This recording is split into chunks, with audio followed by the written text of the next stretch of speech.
खुदा की परिभाषा हुवल अव्वल हुवल आखिर हुवल जाहिर हुवल बातिन व हुवा वकुल्ल शैइन अलीम। हुवल अव्वल, he is the first, there is nothing before him. हुवल अव्वल, हुवल आखिर, उसके बाद कुछ नहीं होगा। वो परवरदिगार वो है जिसके आगे कुछ नहीं होगा, उसके आगे कुछ है नहीं। हुवल जाहिर, जितना दिखता है वो सब वही है। हुवल बातिन, जो हमें दिखता है वही थोड़ी है। चंद्रमा का पिछला हिस्सा नहीं दिखता तो क्या है नहीं? तो जो तुम्हें नहीं दिखता लेकिन है वो भी वही है। हुवल जाहिर हुवल बातिन वहुवा वकुल्ल शैइन अलीम, हर बातों को जानने वाला है वो। और क्या कहते हैं वेद, क्या कहते हैं? शिव सहस्त्र नाम में भगवान शंकर के 1000 नाम हैं। अनाद्यंतः व्यक्ता व्यक्तः बहुश्रुतः। अनाद्यंतः, जिसका आदि नहीं, जिसका अंत नहीं। अनाद्यंतः व्यक्ता व्यक्तः, जो व्यक्त है वो सारा वही, जो अव्यक्त है वो वही। बहुश्रुतः, सर्वज्ञ, सब कुछ जानने वाला, कॉन्शियसनेस का सोर्स है ना वो, इसलिए सब कुछ जानने वाला वही परमात्मा, वही परवरदिगार। और Bible, I am the alpha and the omega, I am the alpha and the omega, I am the first and the last. किससे लड़ रहे हो और क्यों लड़ रहे हैं? हम क्यों नहीं कोर में जाते और उन एक बातों को देखते जो एकदम एक तरीके से डिफाइन करता है उस परमात्मा को, और उसको छोड़ करके हम छिलकों पे लड़ाइयां लड़ रहे हैं। गूदे छोड़ करके हम छिलकों पे लड़ाइयां लड़ रहे हैं, जाने गंवा रहे हैं, दुकानें जलाते हैं, शहर फूंक देते हैं, और अपने इस देश की और आसपास के पड़ोसी देशों में भी तबाहियां कटी हुई हैं छिलकों की लड़ाई पे।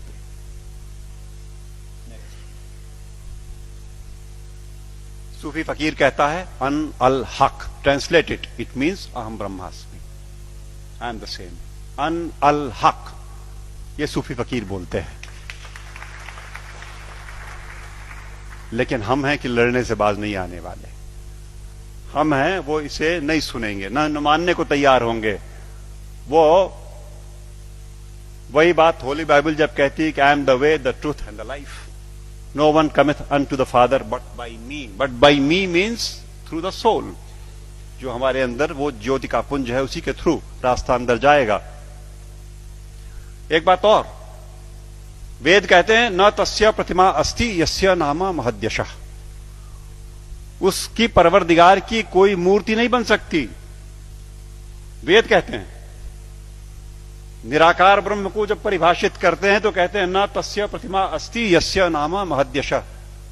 गुरुजी बैठे हुए हैं, कुछ अगर खोट हो तो टोक देंगे। वो जो मूर्ति पूजन गलत नहीं है, अपने हिसाब से उन्होंने कहा वो इनिशियल स्टेजेस में आपके लिए ठीक है, करो आप, भाव आपने वहां प्रतिष्ठा की, आपको परिणाम देगा। लेकिन सच मायने में जो निराकार पर ब्रह्म है उसकी मूर्ति वूर्ति नहीं बननी। तो बातें फिर वही सारी की सारी, जहां एका है वो देखेंगे नहीं, जहां झगड़ा है वहां बैठे हुए हैं, वहां हथियार निकाल लिए हैं। नेक्स्ट, सच बात तो यह है कि आज की दिक्कत यह है कि ये अधर्म जो है ये धर्म के रूप में चला आया है। समस्या ये हो गई, जो नहीं करने लायक बातें हैं उन्हें हम मानते हैं कि ये धार्मिक है। सती प्रथा थी कभी इसी देश में ना, 6 साल की बच्ची का ब्याह कर दिया, उसे शादी पता नहीं, गुड़िया गुड्डी खेलती हुई, और वो बैठी और मिठाई खा करके बीवी बन गई, पत्नी हो गई। और बगल के गांव का लड़का 8 साल का किसी बीमारी में चला गया, अब ये सती हो गई। अब इसे चढ़ा दो किसी ढेर सारे लकड़ी के ढेर पे और लाठियों से पीट के और ढोल ढपाटे मचाते हुए सती कर दो। पागलपन। It was never a prescription of any of the religions that we have. लेकिन वो एक बार धर्म मान लिया लोगों ने तो अपनी बेटियों को जला दिया। दिक्कत तब है जब देश में अधर्म धर्म का लबादा ओढ़ के आता है, लड़ाई लंबी हो जाती है।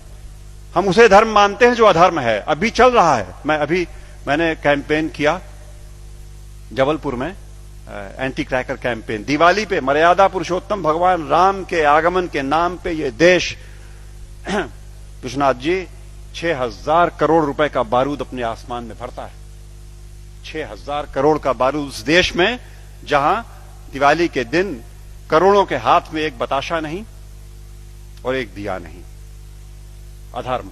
जुआ खेलते हैं, शराब पीते हैं, दिवाली में लक्ष्मी जी प्रसन्न हो जाएंगी जुआ खेलने से। What a madness is that. लेकिन चल रहा है।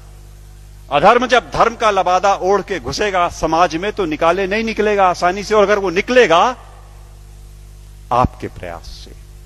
आप जगे हुए लोग हैं, आपके प्रयास से जाएगा। राह चलतों के प्रयास में से वो बात नहीं आनी, वो समझ ही नहीं सकते। या आप सुन तो रहे हो, आप शायद समझ भी जरूर रहे होगे। इस देश का एक बड़ा हिस्सा इन बातों को न सुन पाएगा न समझेगा। धैर्य नहीं उसके पास, समझ भी नहीं उसके पास। और आवश्यकता इस बात की है कि अधर्म जब धर्म का लबादा ओढ़ के आए तो पहचान के इग्नोर कर दो। लड़ाई नहीं लड़नी, आवश्यकता नहीं उससे लड़ाई की। It only needs to be ignored and probably that will do the trick next.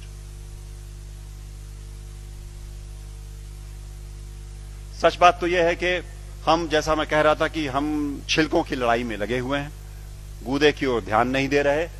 और मेरे घर पे मैं शाम को आसपास के मोहल्ले के गरीब बच्चों को पढ़ाता हूं, थोड़े से। उन्हें रोज एक टॉफी एक बच्चे को देता हूं, उनको इनकरेज करने को कि वो आए। और वो अब जाके थमा है कुछ दिनों पहले, वरना रोज का झगड़ा था। एक टॉफी लाल रैपर में, हरे रैपर में, पर्पल रैपर में। ओ मुझे लाल चाहिए सर, मुझे हरी वाली चाहिए।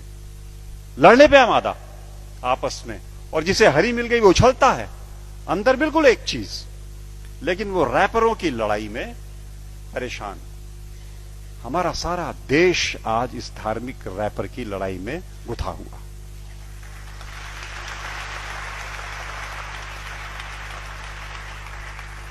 और यकीन मानो आपकी वो परवरदिगार ऊपर से देखता होगा तो बड़ा हंसता होगा। ये मनुष्य मेरा इंटीग्रिटी और मेरा कंपैशन लेकर के पृथ्वी पर मेरे नुमाइंदे बन करके इन रैपर्स पे उलझे हुए लड़ रहे हैं। और ये मेरे घर की छत के बच्चे तो चलो खाली आवाज कशी करते हैं, यहां तो चाकू लगा देते पेट में, यहां तो जान मार देंगे, दुकानें जला देंगे, शहर लूट लेंगे। उन रैपर्स की लड़ाई में कब तक चलेगा मित्रों? सच बात तो यह है, मैं हल्का महसूस कर रहा हूं आज आपके बीच में ये बातें कह करके। मैंने ये बोझ उतार करके आपके कंधे पे डाला। आज मैं अकेला था ये बात बोलने को। आज के बाद आप सबके ऊपर ये जिम्मेदारी है कि आप एक बार रुको, ठहरो, सोचो, जागरूक हो और जागरूक करो औरों को, वरना ये देश की तबाही ऐसे ही चलती रहेगी। नेक्स्ट।